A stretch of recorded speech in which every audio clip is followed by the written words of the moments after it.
បើខ្ញុំបាទសូមអរកាយគោរពនិងជម្រាបសួរដល់អស់លោកស្រីអ្នកនាងកញ្ញាពុកម៉ែបងប្អូនកូនក្មួយទាំងអស់គ្នាផងដែរបាទឆ្លៀតពេលទំនេរពីការងារខ្ញុំបាទក៏បានលើកយកនៅអត្ថបទមួយដើម្បីធ្វើការបកស្រាយដែលមានចំណងជើងថាត្រូវតែធ្វើជាមនុស្សដែលមានខ្លឹមខាងក្នុងហើយស្រាយខាងក្រៅដែលមានអត្ថន័យនិងខ្លឹមសារដូចតទៅបាទវាជាការពិតណាស់ការឃើញអ្វីមួយខុសឆ្គងហើយមានសេចក្តីក្លាហានក្នុងការនិយាយនិងធ្វើដោយមានការយល់ដឹង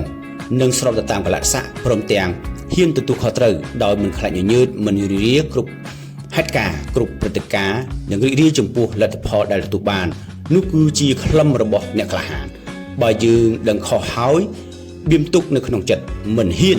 និយាយចាំតែហើយអើនោះតើមានប្រយោជន៍អ្វីតើអាចផ្លាស់ប្ដូរអ្វីបានទៅការដែលហ៊ាននិយាយហ៊ានធ្វើទោះបីដឹងថាខ្លួនទន់ខ្សោយជាងគេមិនអាចទៅរួចតែមានសេចក្តីសង្ឃឹមនិងជឿជាក់មិនថាទទួលបាននូវភាពអាម៉ាស់ឬបរាជ័យក៏ដោយក៏បញ្ជាក់អំពីភាពអង់អាចដែរមិនចាំបាច់តែទទួលបានជ័យជំនះទើបហៅថាក្លាហានពិតប្រាកដនោះឡើយការចេះឈឺឆ្អាលចំពោះបញ្ហាហើយខិតខំស្វែងរកដំណោះស្រាយ